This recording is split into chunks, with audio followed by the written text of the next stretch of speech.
जेनझीच्या आंदोलनामुळे सर्वात मोठा फटका कोणाला बसला असेल ना, तर भाजपला, संघाला तर बसलाच आहेच. न्यायव्यवस्था सुद्धा झुकली आहे. आणि त्याचबरोबर फोर्थ इस्टेट, लोकशाहीचा चौथा खांब ज्याला आपण म्हणतो, तो मेनस्ट्रीम मीडिया हा सुद्धा हबकलेला आहे. त्याचं कारण असं आहे की जेनझीच्या आंदोलनाचं कव्हरेज मेनस्ट्रीम मीडियाने व्यवस्थित केलं नाही. त्याच्यामध्ये खोटेपणा होता.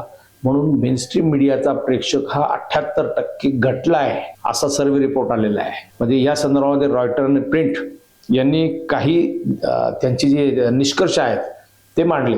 त्याच्यात एक लक्षात आलेलं आहे की मेनस्ट्रीम मीडियाचा जो प्रेक्षक आहे तो 78% कमी झालेला आहे. आणि तो कुठे वळाला आहे, तो त्यांनी इंस्टाग्राम, युट्यूबर्स याचा आधार घेतलेला आहे. म्हणजे एखादी बातमी खरी खोटी आहे की नाही या बाबतीमध्ये आपण यापूर्वी पेपरमध्ये छापून आले असं म्हणायचो, पण आता लोकांचा त्याच्यावरती विश्वास राहिलेला नाही. किंवा जे मेनस्ट्रीम मीडियामधले जे चॅनल्स आहेत, अगदी टाइम्स नाऊ, NDTV किंवा आज तक, G24 तास, न्यूज 18, हे सगळे मीडियाने ज्या आंदोलनाच्या बाबतीमध्ये जे बायस रिपोर्टिंग सुरू केलं होतं, त्याच्यामुळे आंदोलकांनी या रिपोर्टर्सना तिथे बहिष्कृत केलं होतं आंदोलनाच्या ठिकाणी. आपण ते पाहिलंच येते त्यावेळेस. परंतु नंतर त्याचे पडसाद काय उमटले ते पाहिले तर त्यांचा प्रेक्षक वर्ग फार मोठ्या प्रमाणावरती कमी झालेला आहे. इतकंच नाही तर त्यांचा रेव्हेन्यू, महसूल याला सुद्धा फार मोठा फटका बसलेला आहे. ही माहिती मी स्वतःची नाही सांगत आहे. जे काही सर्वेक्षण रिपोर्ट हातात आलेले आहेत, जे पाहणी केलेली आहे, ते कोणी रॉयटरने केलेले आहे, द प्रिंटने केलेले आहे, इव्हन BBCने सुद्धा त्या विषयाचा एक रिपोर्ट तयार केलेला आहे. हे सगळं पाहिल्यावरती एक लक्षात येतं की माध्यमांनी बदललं पाहिजे. अदानी अंबानींनी माध्यमं खरेदी केली आणि त्याच्यामुळे त्यांना जे पाहिजे त्या हेडलाईन्स, त्या बातम्या आणि लोकांचं त्याच्यानुसार जनमत घडवणं, हा जो त्यांचा जो फंडा होता त्याला ह्या आंदोलनाने फार मोठा फटका दिलेला आहे. कारण पर्यायी माध्यम हे लोकांच्या हातात आलेलं आहे. प्रत्येक माणूस हा पत्रकार झालेला आहे. प्रत्येक विद्यार्थी तिथे स्वतःहून शूट करत होता, रील करत होता आणि टाकत होता. त्याचा परिणाम इतका झालेला आहे की तुमची माध्यमांची, मेनस्ट्रीम मीडिया ज्याला आपण म्हणतो, जो आतापर्यंत पारंपरिक माध्यम, त्याची गरज यांना विद्यार्थी चळवळीला उरलेली नाही. त्यांना लक्षात आलं की हे सगळं अदानी अंबानी चालवतायत, त्याच्यामुळे हा परिणाम आहे. हे त्याच्यातलं एक निष्कर्ष आहे. मग स्वतंत्र डिजिटल मीडियाची जी व्ह्युअरशिप आहे ती फार वाढलेली आहे. टीव्ही न्यूज चॅनल्स विरुद्ध स्वतंत्र युट्यूबर्स अशी एक ती लढाई सुरू झालेली आहे. त्याच्यामध्ये प्रामुख्याने मेनस्ट्रीम मीडियाचं कव्हरेज सर्वात मोठ्या राष्ट्रीय वाहिन्यांच्या एकत्रित त्याची आकडेवारी पहा कशी येते.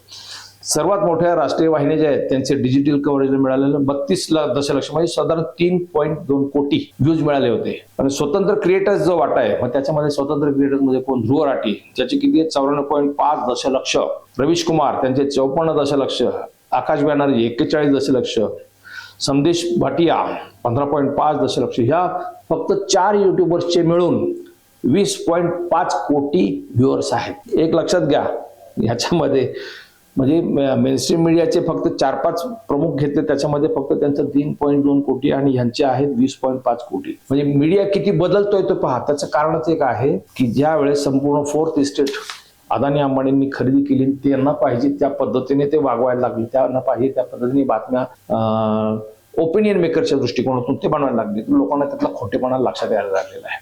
आंदोलनाच्या ठिकाणी लाठीचार्ज झाला, त्यावेळेस जो हिंसाचार झाला, पोलिसांनी लोकांना, विद्यार्थ्यांना मारलं, ते राहिलं बाजूला, उलट विद्यार्थ्यांनी पोलिसांवर हल्ला केला, अशा प्रकारच्या बातम्या तिथे चालवायला लागल्या. त्याच्यामुळे लोकांचा विश्वास उडाला. ह्या एका आंदोलनाचे काय काय परिणाम झालेत जंतर मंतरवरच्या त्याचा, आणि ह्याची भाजपने सुद्धा आता फार गंभीर दखल घेतलेली आहे. मोदी शहाने सुद्धा गंभीर दखल घेतलेली आहे. कारण अशा प्रकारे जर हे तरुण सगळे या पद्धतीने स्वतंत्र यंत्रणा, जर प्रसार माध्यम स्वतंत्र हातात घेत असतील तर या पुढच्या काळामध्ये भाजपला, संघाला त्यांना तोंड देणं फार मुश्किल आहे. रॉयटरने एक जो सर्वे घेतला त्याच्यामध्ये त्यांना लक्षात आलेलं आहे की प्रेक्षकांची संख्या ती 4% घसरून अवघ्या 39% स्थिरावलेली आहे. आणि या उलट 52% तरुण प्रेक्षक हा मुख्य प्रवाहातील नकारात्मक आणि पक्षपाती बातम्या पूर्णपणे टाळण्यासाठी त्यांनी टीव्ही चॅनल्सच बंद करून टाकले.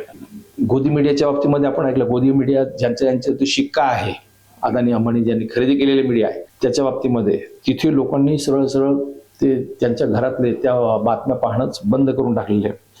आणि भारताचे सर्वात मोठे शत्रू कोण, तर मीडिया असे फलक सुद्धा त्या ठिकाणी होते, त्याचा परिणाम हा त्याच्यावरती झालेला आहे. म्हणजे ओव्हरऑल आपण जर पाहिलं तर इतकंच नाही, तुम्हाला दुसरं एक सांगतो, त्याच्यामध्ये रेव्हेन्यू सुद्धा घटलेला आहे. राष्ट्रीय टीव्ही वाहिन्यांच्या प्रेक्षक संख्येमध्ये 78% घसरल्यामुळे त्यांचा प्राईम टाइम जाहिरातीचे दर 40 ते 50% घसरले आहेत.